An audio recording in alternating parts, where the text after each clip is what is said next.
వచ్చారు, the submitted FIR, నాకు FIR ఇచ్చారు, ఎఫ్ఐఆర్ చూశాను, తీసుకువెళ్ళారు. ఖచ్చితంగా 10-30 నిమిషాలకు తీసుకువెళ్ళారు. రేపు 10-30 నిమిషాలకు మీరు హాజరు పెట్టకపోతే మీ మీద యాక్షన్ తీసుకుంటానని చెప్పాను. వాళ్ళ 10-30 నిమిషాలకు నూజివీడు కోర్టులో హాజరుపరిచారు, ఆయనకి రిమాండ్ ఇచ్చారు. ఇది జరిగిన విషయం. దీనికంట నేనేదో సవాల్ చేశానంట, ఆ సవాలుకి పోలీసులు వచ్చి విరోచితంగా పట్టుకెళ్లారని ఒక కథ చెబుతుంది హోంమంత్రి గారు. నేను చూసి నేను ఆశ్చర్యం వేశాను. అసలు నీకు ఏం చెప్తున్నారా మన పోలీసులు, మీ డిపార్ట్మెంటు? జరిగిన విషయాన్ని తెలుసుకో. యాజ్ ఎన్ హోమ్ మినిస్టర్ నేను ఛాలెంజ్ చేయలే, ఛాలెంజ్ చేస్తాను అవసరమైనప్పుడు.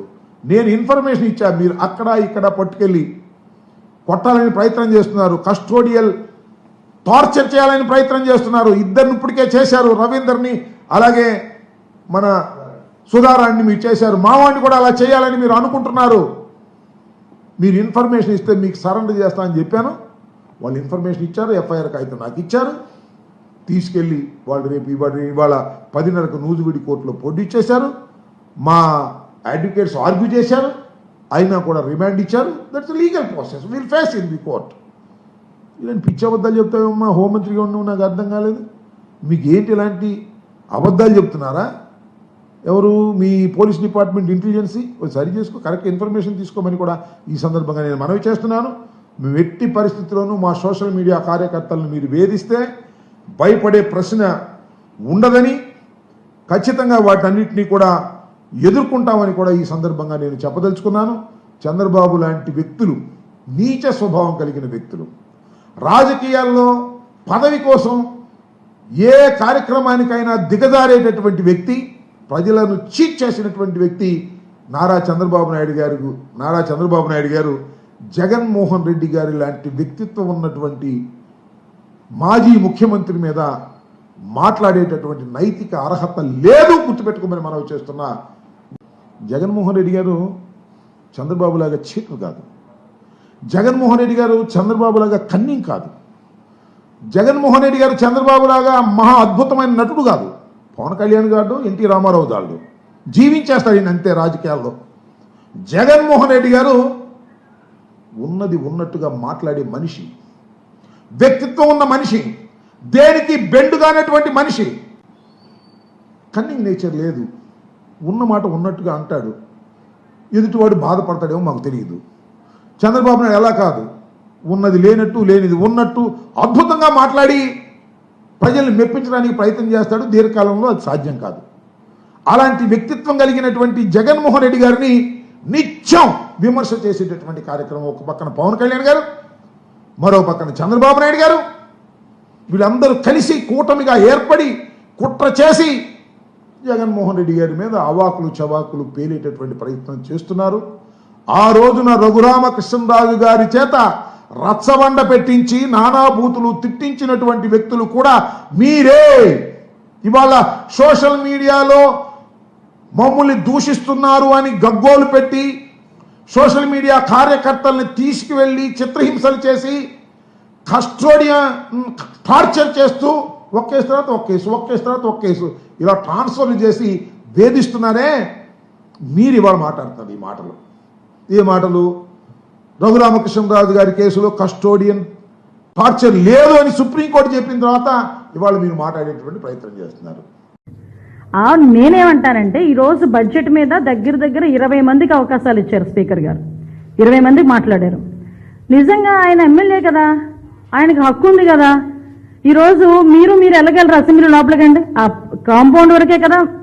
మీరందరూ ఎవరైనా రావాలనుకున్నా ఎమ్మెల్యేలుగా ఉన్న మేమే కదా అందులోకి లోపలికి వెళ్ళగలం.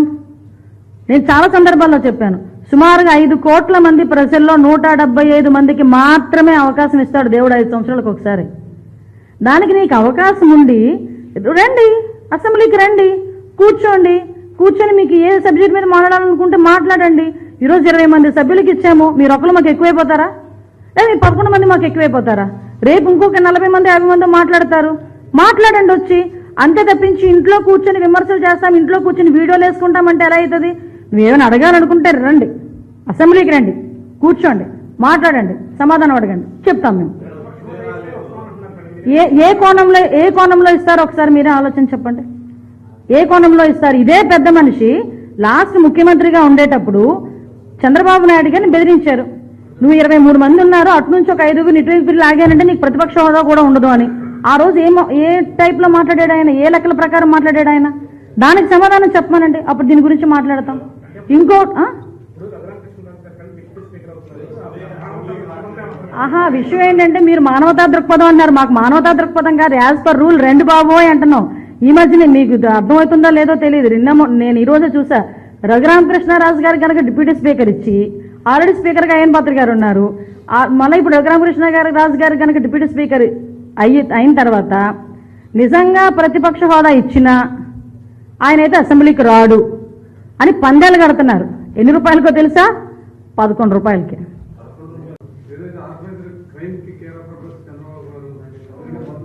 దీన్నే అంటారనమాట, దొంగడు పరిగెడుతూ దొంగ దొంగ దొంగ దొంగ అంటుంటాడట.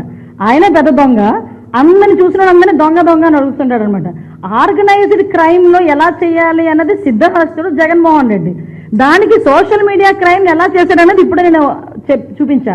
వివేకానంద రెడ్డి గారి హత్య దగ్గర నుంచి మొదలు పెట్టుకుంటే ఆర్గనైజ్డ్ క్రైమ్ అనేది ఎలా ఉంటుందో మేము చెప్పక్కర్లే, ప్రజలు చెప్తారు. చెప్పారు కాబట్టే 11 సీట్లకి ఈ రోజు పరిమితం జరిగింది.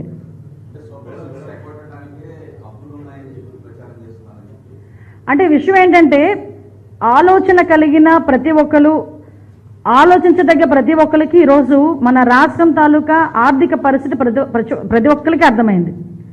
నిన్న చాలా మంచి మీటింగ్ జరిగింది, బడ్జెట్ మీద చాలా మంచి మీటింగ్ జరిగింది. ఒక ట్రైనింగ్ ఇచ్చారు, బడ్జెట్ ఎలా ఉంటుంది ఇలా ఉంటుంది అని. అలాంటి వాటికి వాళ్ళ ఎమ్మెల్యేలను కూడా పంపించడమో ఈయన రావడమో చేస్తే కనీసం బడ్జెట్ అంటే ఎలా ఉంటుంది, బడ్జెట్ని ఎలా పెట్టాలి, ఎలాగ సంపదను సృష్టించాలి, ఎలా సంక్షేమ కార్యక్రమాలు ఇవ్వాలన్న సంగతి తెలుస్తుంది. అంతేగాని ఇంట్లో కూర్చొని నేను ఏదో ఉన్న పరదాలు కట్టుకొని నేను వచ్చేసరికి ఏంటది పొగడాలి, జగన్మోహన్ అని ఒకడు, నాయన ఈ నాయన అని ఒకడు మాట్లాడడం, అది కాదు రాజకీయం అంటే. నేనేమంటానంటే సూపర్ 6 మా బాధ్యత, సూపర్ 6 అన్నది మా బాధ్యత. మేము ఇంకా వచ్చి 150 రోజులైంది, మేము ఒకటి చేస్తున్నాం. మేము చెప్పినట్టుగానే 3,000 రూపాయలు 4,000 రూపాయలు పెన్షన్ ఇచ్చాం, ల్యాండ్ టైటిలింగ్ యాక్ట్ రద్దు చేశాం, మెగా డిఎస్సీ ఇచ్చాం. మీరు నమ్ముతారా, 150 రోజులకి 150 స్కీములకు సంబంధించి మేము చెప్తాం మేమేం చేస్తాం అన్నది. ఆ దమ్ము మా దగ్గర ఉంది, రమ్మనండి వస్తే చెప్తాం. అంతే తప్పించి మేము ఏదో డైవర్షన్ పాలిటిక్స్ గురించి మాట్లాడుతున్నామంటే అసలు డైవర్ట్ అవుతున్నాడు ఆయన, డైవర్ట్ అయిపోతున్న వ్యక్తి అతను. ఎప్పుడు డైవర్షన్ పాలిటిక్స్ లోనే ఉంటాడు, అది వేరే విషయం. బట్ విషయం ఏంటంటే ఇప్పటికీ కూడా బడ్జెట్ మీద అక్కడెక్కడో కూర్చొని ఇంట్లో కూర్చొని మాట్లాడి స్లైడ్లు వేసుకోవడం ఎందుకు? రావా ఇక్కడికి, ఎమ్మెల్యే కదా, రండి వచ్చి కూర్చొని ఇక్కడ మాట్లాడుకుందాం.